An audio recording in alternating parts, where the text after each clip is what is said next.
સાંભળજો। તો પ્રયોગમાં આપણે ત્રણ કસનળી લઈશું। કસનળીને A, B અને C નામ આપીશું। ત્રણેય કસનળીમાં ખીલીઓ ઉમેરીશું। કસનળી A માં એટલું પાણી અને કસનળી B માં ઉકાળેલું પાણી અને 1 ચમચી જેટલું તેલનું સ્તર ઉમેરીશું। ત્યારબાદ A અને B કસનળીને જોડે બંધ કરી દઈશું।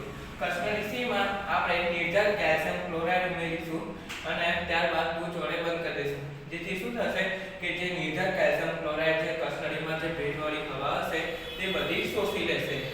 તો આપણે થોડા દિવસો પછી જોઈશું કે કઈ પરિસ્થિતિમાં લોખંડને કાટ લાગે છે કે નહીં લાગતો। તો તમે કહી શકો છો કે કઈ પરિસ્થિતિમાં લોખંડને કાટ લાગે છે? તો હવે આપણે જાણીશું। તો કસનળી A માં કાટ લાગે છે તેનું કારણ છે કે હવા અને પાણીનું મિશ્રણ થઈ જાય તેથી લોખંડની ખીલીને કાટ લાગે છે। અને કસનળી B અને કસનળી C માં લોખંડને કાટ લાગતો નથી તેનું કારણ એ છે કે કસનળી B માં આપણે તેલનું સ્તર ઉમેર્યું હતું જેથી લોખંડની ખીલીને કાટ લાગ્યો નહીં। અને કસનળી C માં નિર્જલ કેલ્શિયમ ક્લોરાઇડના લીધે લોખંડની ખીલીને કાટ લાગ્યો નહીં। જે ભેજવાળી બધી હવા હતી તે શોષાઈ ગઈ તેથી ચોખ્ખી હવા થઈ ગઈ તેથી લોખંડની ખીલીને કાટ લાગ્યો નહીં।